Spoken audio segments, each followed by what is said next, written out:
Hi everyone, thanks for joining me here in my kitchen.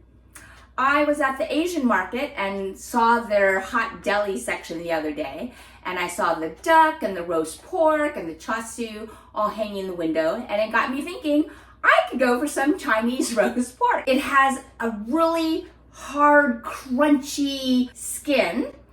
If you're not familiar, maybe you have had porchetta, which is an Italian roast that has that hard pork skin shell, or maybe you've had lechon kawali from the Philippines. Similarly, hard, crunchy outer skin, and underneath is that juicy, fatty pork belly meat.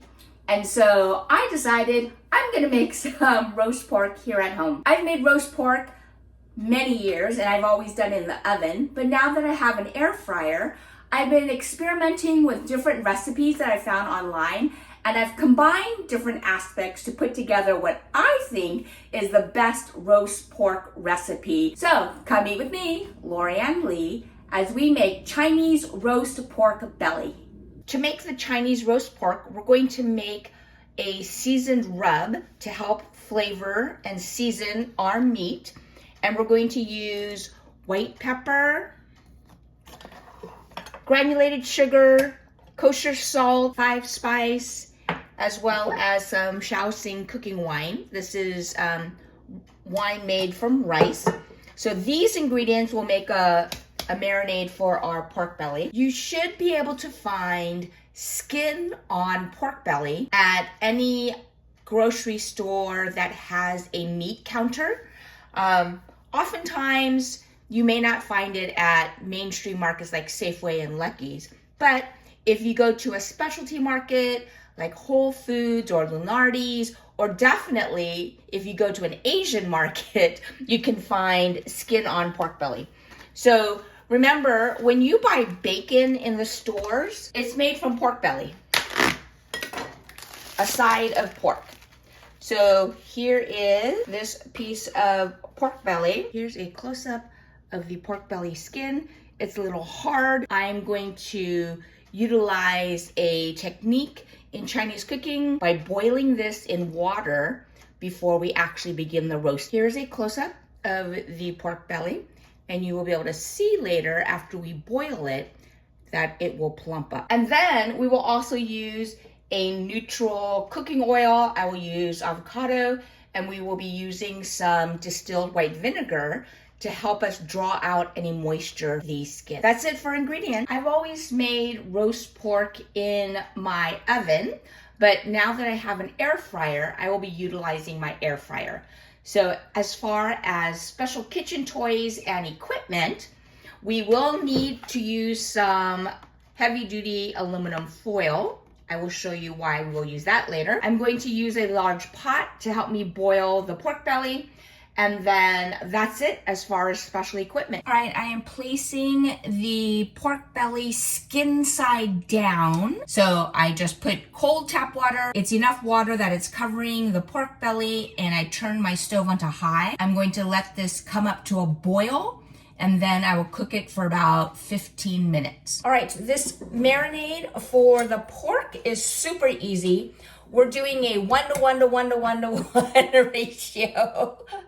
So same quantities for each of these items, could not be simpler. I'm starting with Chinese 5-spice. This is a staple in Chinese cooking. The ingredients include fennel, star anise, ginger, cinnamon, and cloves. So that is 5-spice. Half a tablespoon of that. I want half a tablespoon of salt, half a tablespoon of sugar, half a tablespoon of white pepper, and a half tablespoon of Shaoxing cooking wine. And now I'll just mix that together, and it will make a paste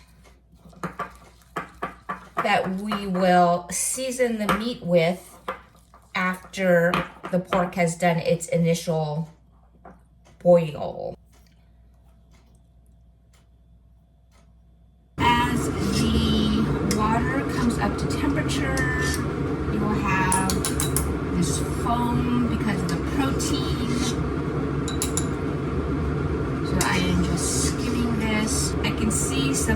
movement in the water. It's almost coming up to boil. The pork belly has definitely started to plump up. The thickest part of this pork belly has now expanded and is above, just breaking the surface of the water, whereas when I first put it in, the pork was a good inch below the top of the water. All right, I just took the pork belly out of the pot, and you can see how much it has plumped up.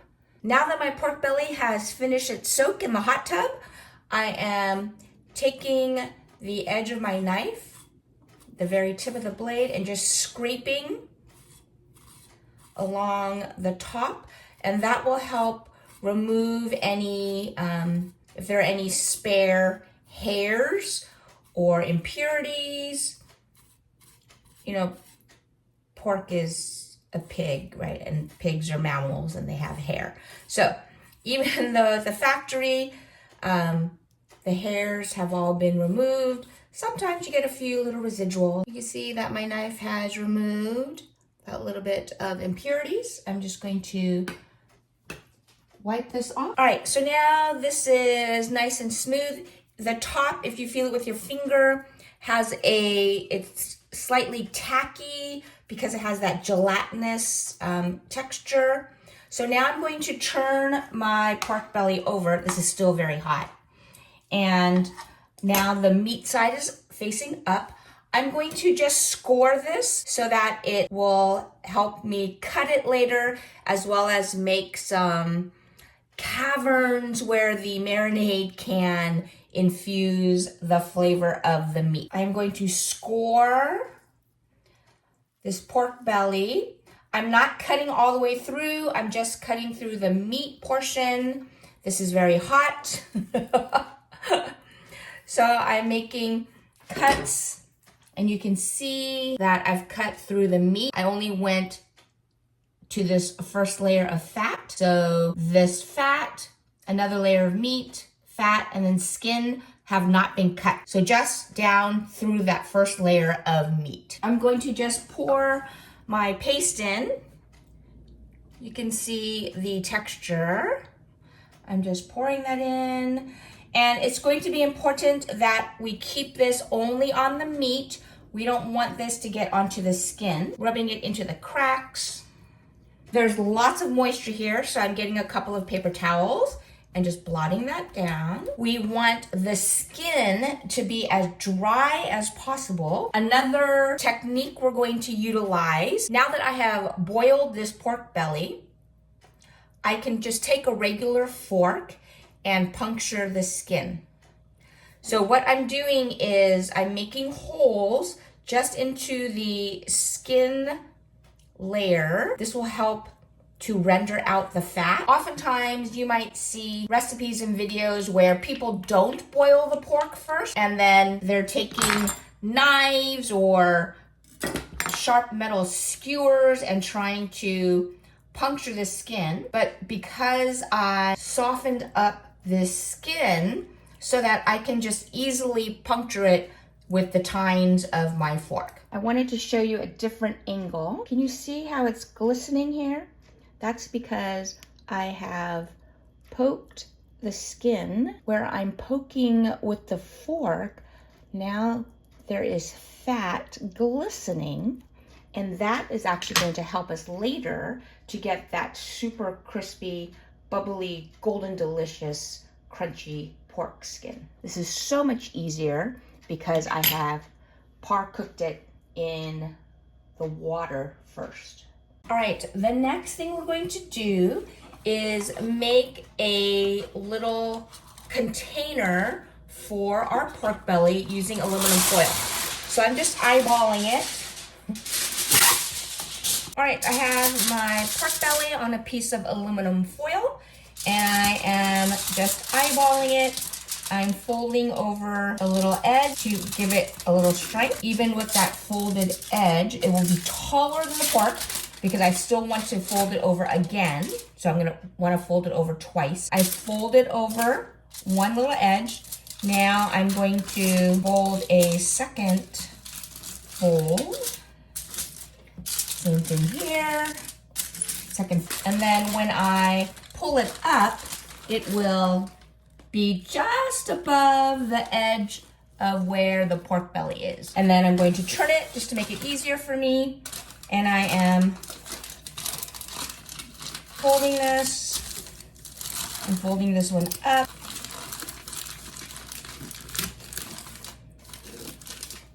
And folding this side over.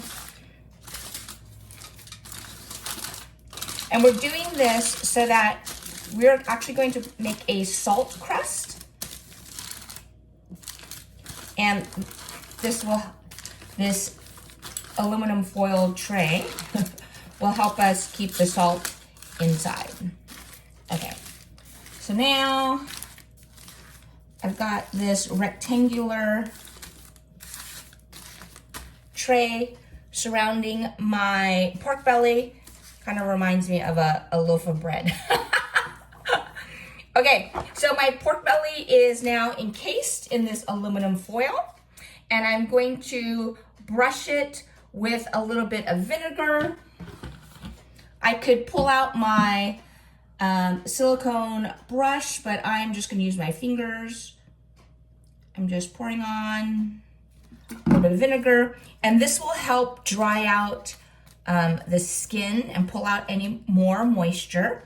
So a little vinegar. And now I am going to cover this with kosher salt. This again will help make the top super crispy. The salt will help to draw out moisture. I'm just spreading this with my fingers. This is going to go into the refrigerator. I like to do overnight just to make sure that the skin is as super dry as possible. If you don't want to plan that far ahead, you could put it in the air fryer right now. You could chill this in the refrigerator for a couple of hours, but like I said, my ideal is to do it overnight. So I'll prep this, put it in the refrigerator at night, and let it get super dried out. You're not gonna cover it, you're just gonna put it in the refrigerator like this, and the air from the refrigerator will help draw out any moisture so that the skin can get super, super crispy. All right, it is the next day and my pork belly looks completely different. Remember last night when I put the salt on, it was completely covered and opaque, and now the pork skin is dry and hard, and the salt, you cannot see it as much because it has dissolved and done its job of drawing out the moisture. This looks good. It is now dry and ready for the air fryer. I have had this sitting out on my counter for 1 hour so that it's not refrigerator cold when I put it into the air fryer. I have preheated my air fryer, and now I am just placing my pork belly inside. I just set the air fryer to 350 degrees for 30 minutes. We'll let it do its thing for the first phase of cooking. Well, I guess technically it's the second phase, but the first phase of roasting. So we're gonna cook it for 30 minutes at this temperature. All right, checking on the pork belly. It has been a half an hour. The skin is nice and hard. I can hear it crunchy. Actually, take this out momentarily so I can brush off the remaining salt. All right, I am just scraping off the remaining salt. All right, I have scraped off the salt. I'm going to brush on a little bit of avocado oil. Just a little. And now I'm going to place this back into the air fryer. I'm gonna crank up the heat to 400 degrees. I will cook it between probably 20 to 30 minutes more. Let me just check the temperature. Using my Insta thermometer, it is now 157. So it's actually pretty close to being cooked through in the middle. All right, it has been a total of 30 minutes at 400 degrees. This Chinese roast pork looks fabulous. You can see the underside is nice and toasty. And because we made these cuts to help put in the marinade. It's going to make cutting this that much easier. So I'm holding it with my tongs. I'm just following the cut, and oh boy, look at that glorious pork belly. Got the crunchy skin, layer of fat, a layer of meat, another layer of juicy fat, and then more meat.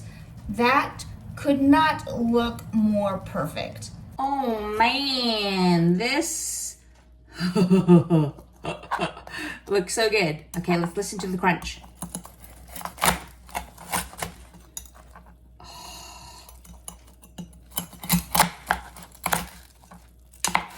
The fat just looks nice and juicy, and you got this crunchy skin, and the meat looks hot. The meat looks juicy. This is making me salivate. Okay, this roast pork looks so perfect.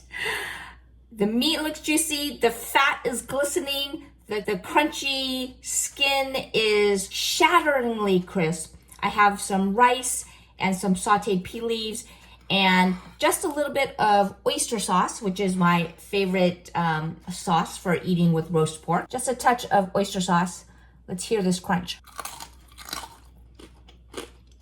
Mmm. Oh my gosh, that skin is so crunchy and the fat is just, glorious. It's not all fat. You've got meat, got a couple layers of meat in with the fat, and that crunchy pork skin is unbelievable. It's a little bit salty. We have that salt crust on top, but then I also am getting the seasoning from the 5 spice and the white pepper. Oh man, this is so good. This is perfect. Perfect. All right, here is another close-up of this fabulous siyuk. Siyuk is Chinese roast pork. The super crunchy skin, and you can see the layer of fat and meat and fat and meat. A piece got cut off of the skin. Just listen to this again. It's crazy.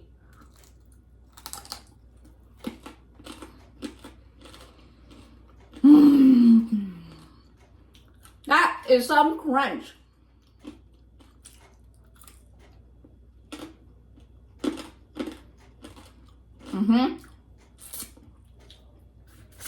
Man, this is so good. Delicious. Oh man, that roast pork was so good. That crunch was amazing. I didn't turn up the volume or try and trick you or anything. That loud crunch was from that roasted pork skin. So good. I hope you try making this Chinese roast pork at home and that you enjoy it as much as I did. Thanks again for joining me. Don't forget to like and subscribe and check out this other video. I'll see you next time. Come eat with me, Lorianne Lee.